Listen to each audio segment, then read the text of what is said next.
इस वीडियो में आप सबका स्वागत है। टेंसेस 12 है, उसमें से simple present tense, simple past tense, simple future tense, present continuous tense, past continuous tense, इन सारों के वीडियोस मैंने बना दिए हैं। आज फ्यूचर कंटिन्यूअस टेंस हम पढ़ने वाले हैं, तो यहाँ हम शुरू कर देते हैं।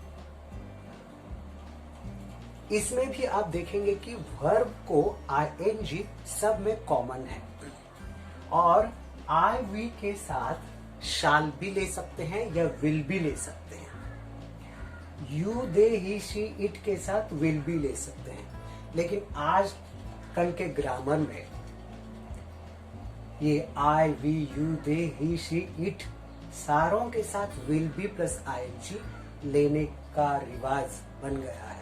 इसलिए हम सब के साथ विल भी ही लगा के सेंटेंसेस बनाएंगे। 4 सब टाइप्स हम उसके बना रहे हैं और साथ ही साथ हम जब बोलेंगे तो इंग्लिश में कैसे इसका इस्तेमाल किया जा सकता है वो भी थोड़ी थोड़ी बातें हम यहाँ सीखेंगे। पहले याद रखना, वर्ब का पहला रूप फॉर्म और उसको ing सब में लगेगा कॉमन। अब हम एक वर्ब ले लेंगे।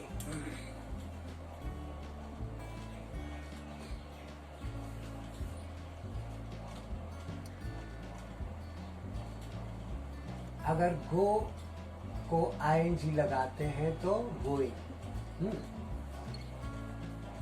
अब मैं अगर इसमें से एक ले लूं, हाँ, जैसे अगर हम शी लेते हैं तो she will be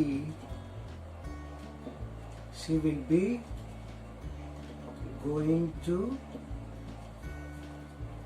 the temple, यानी वो मंदिर जाती रहेगी, यानी भविष्य में वो क्रिया, उसके जाने की क्रिया शुरू रहेगी। She will be going to the temple, यानी वो मंदिर जाती रहेगी।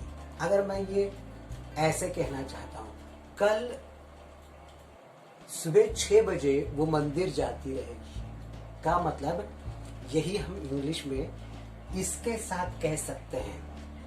Tomorrow in the morning she will be going to the temple, कल सुबह वो मंदिर को जाती रहेगी।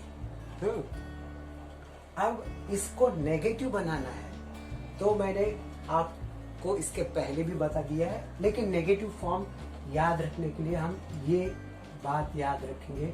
शाल प्लस nt यानी नेगेटिव बनाने के लिए शांत होगा, हाँ, और विल प्लस nt यानी नेगेटिव बनाने के लिए वोंट होगा।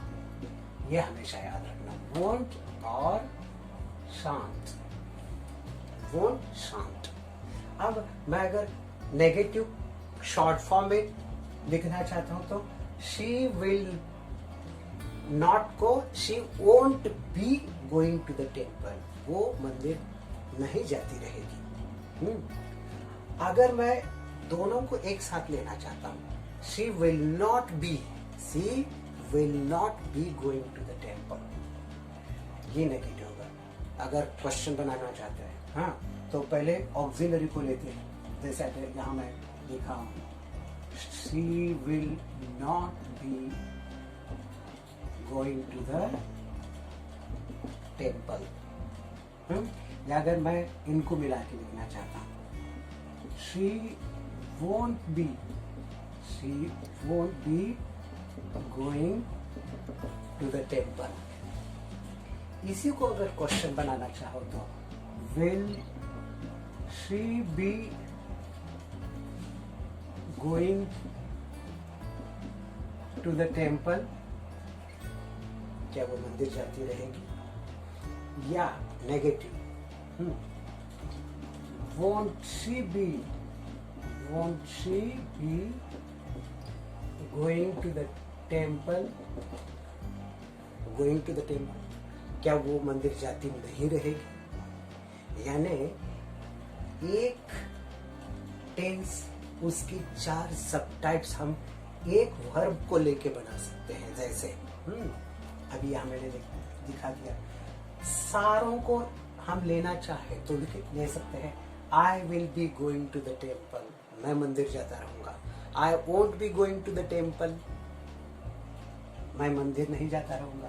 यानी जहां ये सर्वनाम है उस जगह तुम सारे बाकी के सर्वनाम रख सकते हो। जैसे आय, अगर यहाँ आय है, आय है, आय, और यहाँ आय, तो 4 बन सकते हैं। जैसे I will be going to the temple, I will not be going to the temple, I won't be going to the temple, will I be going to the temple, won't I be going to the temple, 4 बन सकते हैं। वैसे इस सारों के साथ, हाँ, जैसे we will be going to the temple, we will not be going to the temple, will we be going to the temple, won't we be going to the temple. या अगर आप यहाँ यू लेना चाहते हैं तो you will be going to the temple, you will not be going to the temple, you won't be going to the temple, will you be going to the temple, क्या तुम मंदिर जाते रहोगे? Won't you be going to the temple, क्या तुम मंदिर नहीं जाते रहोगे? यानी जैसे हम यहाँ आई वी यू को लेते हैं वैसे दे को भी ले सकते हैं। जैसे they will be going to the temple, they will not be going to the temple, they won't be going to the temple, will they be going to the temple, won't they be going to the temple, he will be going to the temple, he will not be going to the temple, he won't be going to the temple, will he be going to the temple, won't he be going to the temple। वैसे it, she को तो हमने ले लिया, अब it को, it will be going to the temple, it will not be going to the temple, it won't be going to the temple, will it be going to the temple, won't it be going to the temple। यानी एक verb के साथ 4 सब types के साथ और 7 pronoun के साथ हम 28 सेंटेंसेस बना सकते हैं और उसको हम केवल कहने के लिए, प्रैक्टिस के लिए कह सकते हैं और फिर वो अपने मेमोरी का तो हिस्सा बनेगा ही, साथ अपने जीभ की प्रैक्टिस हो जाएगी, जिसे टंग ट्रेनिंग कहते हैं। जितनी ज्यादा बार तुम ये कहोगे उतनी अच्छी तरह से अंग्रेजी बोलने की प्रैक्टिस होती रहेगी। मैं आशा करता हूँ कि आपको ये फ्यूचर कंटिन्यूअस टेंस समझ में आ गया है और उसके 4 सब टाइप्स भी समझ में आ गए हैं। आप कोई दूसरा वर्ब लेके इसको और ज्यादा सेंटेंसेस बनाने की प्रैक्टिस करके और ज्यादा उसको तुम अच्छी तरह से अपने मेमोरी में रख सकते हो और साथ ही साथ टंग ट्रेनिंग भी कर सकते हो। तो इसी के साथ कहता हूँ अलविदा, goodbye, thank you, take care.